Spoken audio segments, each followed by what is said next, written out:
Good morning दगड़ियों, कैसे हैं आप सब लोग। आई होप कि आप सब स्वस्थ होंगे, मस्त होंगे, जहाँ भी होंगे व्यस्त होंगे। तो चलिए और एक नए ब्लॉग की शुरुआत अभी टनकपुर से। और अभी टनकपुर में हूँ मैं दादा लोगों के रूम पे, यहाँ पे ठीक पीछे दादा लोगों का रूम। और अभी मैं हूँ ककराली गेट में।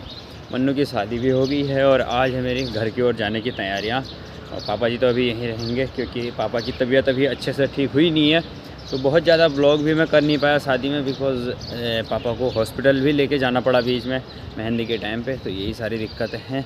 और अभी ऐसा कुछ यहाँ का वेदर हो रहा है। और अब चलते हैं सीधे आज घर की ओर। यहाँ से घर तक का सफ़र आज के इस ब्लॉग में आपको देखने को मिलेगा। तो चलिए चलते हैं। अभी फ़िलहाल चाय पीते हैं। और अभी यहाँ पे गाड़ी तो आ गई है, गाड़ी में जगह नहीं है भाई, क्या ही कर सकते हैं।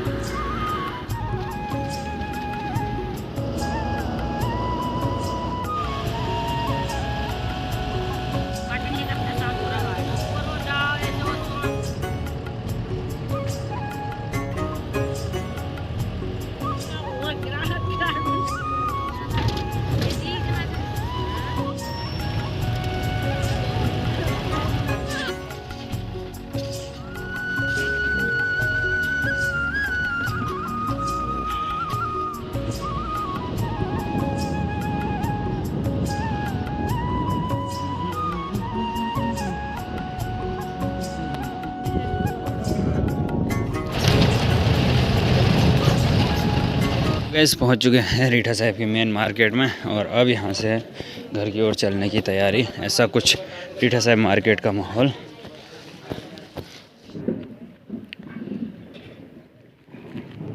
चल पड़ा हूँ मैं रीठा साहब मार्केट से बुआ के घर की ओर। ये गुरुद्वारा वाली रोड से ही मैं जा रहा हूँ।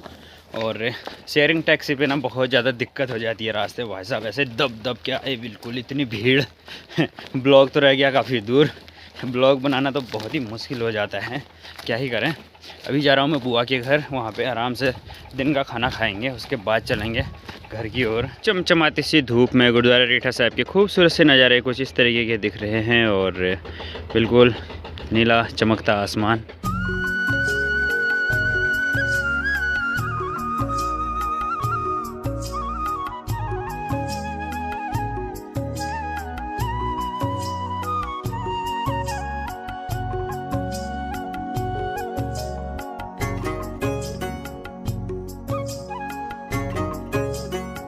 अपनी फैमिली के शादियों में जो हालत ख़राब होती है ना भाई साहब, किसी को बताया नहीं जा सकता। क्योंकि पिछले 3-4 दिन से कंटिन्यू सोए नहीं। कल रात 11 बजे सो गए थे और उससे पिछले 3 दिन से कंटिन्यू रात के 3-4 बजे। और शादी वाले दिन तो 1 घंटे भी नहीं सोए।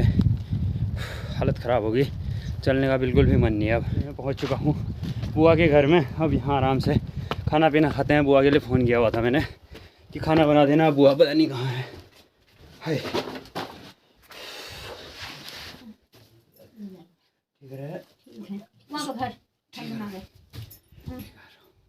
अभी समय हो चुका है, 1 बज गए हैं। और बुआ ने जो है खाना बना दिया है। और बुआ ने बनाई हुई है खाने में खिचड़ी के साथ में गाय का घी और साथ में प्याज का सलाद। तो आराम से खाना खाते हैं, उसके बाद चलेंगे घर की ओर। तो गैस अभी खाना पीना खाने के बाद समय हो चुका है, 3 बज गए हैं। अभी समय आ चुका है बुआ को बाय बाय कहने का। तो चलो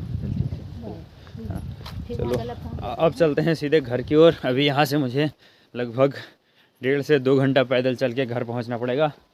तो आराम से चलता हूँ। मौसम तो अभी ठीक है, खैर दिन में तो धूप लगी हुई थी, इसलिए भी मैं जल्दी घर के लिए नहीं गया। अभी शाम के टाइम की चढ़ाई में आराम से निकलते हैं। गाइस आगे बढ़ते हुए अभी मैं पहुँच चुका हूँ किरौड़ा। अभी ऊपर चौरागान वाली धार पे भी मैं नहीं पहुँचा हूँ। और भाई साहब पहाड़ में जो ठंड हो रही है ना शाम के टाइम।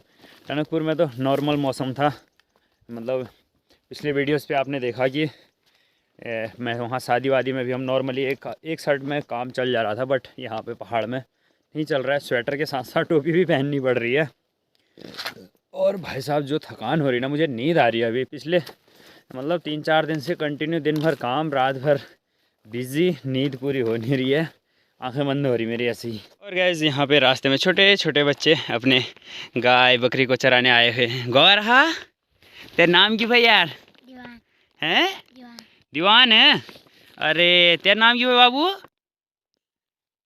तू अपन बता शर्मा ने रेखा ये रेखू भाई दीवान कदी में पढ़से तू दीवान दी में अरे वाह तुले जैसी स्कूल है अरे वाह कदी में पढ़सी जीरो में आंगनबाड़ी में जैसी तू आंगनबाड़ी में अरे तू ना जानी बाबू स्कूल तुले जैसी छोटे छोटे बच्चे यहाँ पे ग्वाला लगे हुए हैं पूरी अपनी टीम के साथ और इस तरफ चल रही हैं बच्चों की बकरियाँ आ मोड़ हनो जी हम रहनो जी अरे आ तो गैस फाइनली समय हो चुका है 5 बज गए और मैं अपने आशियाने पे पहुँच चुका हूँ और घर पहुँचने के बाद जो रिलैक्स फील हो रहा है ना भाई साहब अब लग रहा है कि हाँ भाई 2 दिन सो भी जाऊँगा तो कुछ फ़र्क नहीं पड़ेगा। और सामने के नज़ारे कुछ इस तरीके के हो रहे हैं। सामने वाली पहाड़ियों पे धूप चली गई है और आसमान बिल्कुल साफ़ साफ़ दिख रहा है और घर के नीचे की साइड के नज़ारे कुछ ऐसे हो रहे हैं। यहाँ पे रही निर्मला और ये निर्मला की थोरी। और दोस्तों जिस दिन मैं टनकपुर के लिए गया हुआ था ना उस दिन यहाँ गांव में इतने ज़्यादा ओले पड़े हुए हैं। अभी खेत में जाके दिखाऊंगा मैं सारी फसल को ऐसे चौपट कर रखा है। जिस दिन मैं यहाँ से घर से टनकपुर के लिए निकला हुआ था ना उस दिन जिस दिन बारिश हो रही थी तो यहाँ पहाड़ साइड में इतने भयंकर भयंकर ओले गिरे हुए हैं। देखो इस खेत में पूरे आलू के अच्छे खासे पौधे हुए थे पूरी पत्तियाँ तोड़ मरोड़ के कुछ इस तरीके से ख़त्म कर दी है। और इस तरफ में तो भाई साहब भयंकर वाला लैंडस्लाइड हुआ है घर के ही पास में क्योंकि यहाँ से जो है ना पाइपलाइन के लिए यहाँ से खुदाई की हुई थी। पाइपलाइन का काम यहाँ आजकल चल रहा है तो ये जो खुदान किया हुआ था इसकी वजह से नीचे मिट्टी खाली होगी तो ऊपर से पूरा रास्ता भी टूट के नीचे आ गया है कुछ इस तरीके का। घर के ही पास में ये वाला जो मेन रास्ता है हमारे घर के बगल में ये पूरा टूट के कुछ ऐसा हो गया था और ऐसा कुछ हो रहा है। इधर नीचे वाले खेत में भी अच्छी खासी प्याज की फसल हो रही थी जो कि अब बिल्कुल ओलों ने बर्बाद कर दी है। इधर वाले खेत में कितना प्यारा सा मटर लहसुन और धनिया वगैरह हो रहा था सब जो ओले हैं उनने तोड़ मरोड़ के ख़त्म कर दिया। देखो अगर दिखाऊं नज़दीक से तो ये मटर के तो भाई साहब ख़त्म ही कर दिया बिल्कुल। ये देखो एक मटर मैं तोड़ता हूँ दिखाता हूँ। ये देखिए मटर ये मैंने तोड़ी हुई है कुछ इस तरीके से। भाई साहब ओले इतनी भयंकर चीज़ है ना पूरे मटर को इनमें जहाँ जहाँ पे ओले लगे हुए हैं वहाँ पे दाग लगा हुआ है पूरा ख़त्म यानी कि सुखा देता है भाई साहब। बहुत ही ख़तरनाक सीन है। तो ऐसा कुछ है गाइस। आज की इस वीडियो को भी यहीं पे करते हैं एंड। मिलेंगे नेक्स्ट वीडियो के साथ। तब तक के लिए जय उत्तराखंड जय देवभूमि